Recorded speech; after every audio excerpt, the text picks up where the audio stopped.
Thursday saw a hotfix game update for The Sims 4 and the release of the Businesses and Hobbies expansion pack. Hello, my name is Jennifer and welcome to my Sims 4 news video. So we started with that game update. It came earlier than the usual 10 a.m. Pacific. It came before the pack came out, and this though came after as usual, though they had actually shared on their Discord earlier.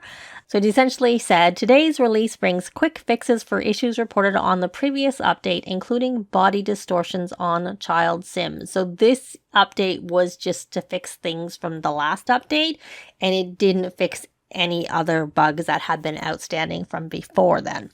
You know, the usual thanks for your reports and so on, and it did link to the patch notes and also referred to when they had said last week that there would be an update coming to fix the child Sims issue, which also includes toddler and infant Sims on the bug report. So here are the actual patch notes, and just keep in mind, for some reason, the version number for Windows, and I'm guessing Mac too, it doesn't match to what's in the game. I can't say for console if it does. So essentially the intro here is similar to what was on that tweet, and the actual bug fixes were the first one with respect to the child Sims who were experiencing body deformation. They have returned to normal proportions, so that was supposed to fix it in existing saves, and from what I can gather from people who have checked it, it did for them. And again, even though it says child Sims, the bug report covered and included toddler and infant Sims, and the whole report is closed, so I'm going to assume that it was fixed for all 3 live stages. Also, console players couldn't scroll through tattoos and open filters with controllers, but now they can, and unit outlines shouldn't appear in build mode for players who do not own the Businesses and Hobbies expansion pack. Though if you have for rent expansion pack, you'll still be able to use the, respective thing for the residential rental lots. That is separate. And also for cats and dogs, small dog breeds no longer appear distorted in Create-A-Sim. So those were the bugs that were reported as fixed. Now there was also a partial fix, so it wasn't noted on the patch notes, but since the game update, retail worker and vets weren't spawning on business lots at all, regardless of the status of whether they were owned or unowned. Previous to that February 25th update, there had been a bug report, which is why this bug report dates back to like December, and it probably is a carryover from AHQ.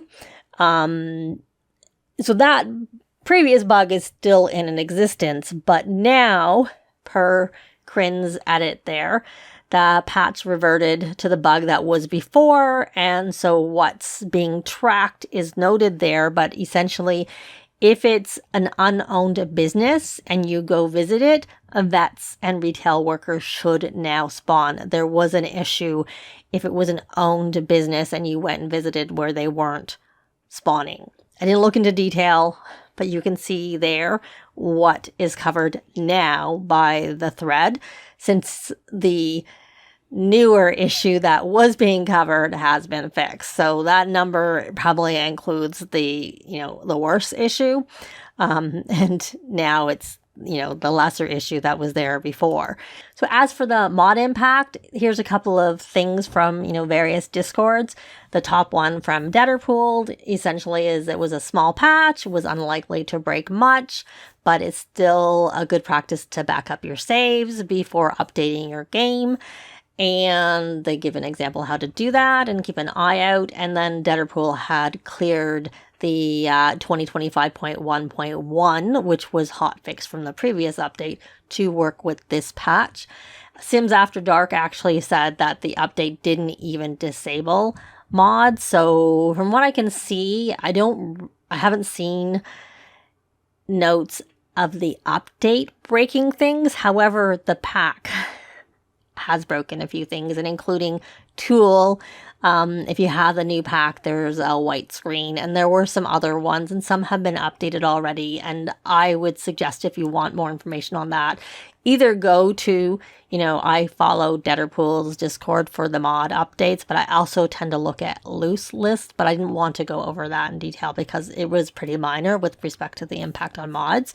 Or Scarlett has her list. So those are 3 good places to go if you're wanting to look for information on mods. And of course, as I said, the Sims 4 Businesses and Hobbies expansion pack came out on Thursday. It came out after that game update, and the Sims shared this on Twitter and also, of course, on various other social media, including their Discord. Seize the clay with so many businesses and so many new opportunities in the Sims 4 Businesses and Hobbies. Now, if you haven't got it yet and you're interested in that early purchase 3 things, you can get that if you buy it by April 18th, which still gives you time to figure out whether there's any issues with the pack. I did go check out the forums, and while there were some things that were reported today, I didn't see like a lot of upvotes on them, and I also wasn't sure what was specifically for the pack versus maybe for the update. And if I do see any more, hear any more, I'll be back with another video on that. But I'm curious what you thought of the update. And if you have got the pack, what your thoughts on that are. I'd love to know in a comment below. But that's going to be it for this video. Thanks very much for watching, and I'll see you next time. Bye!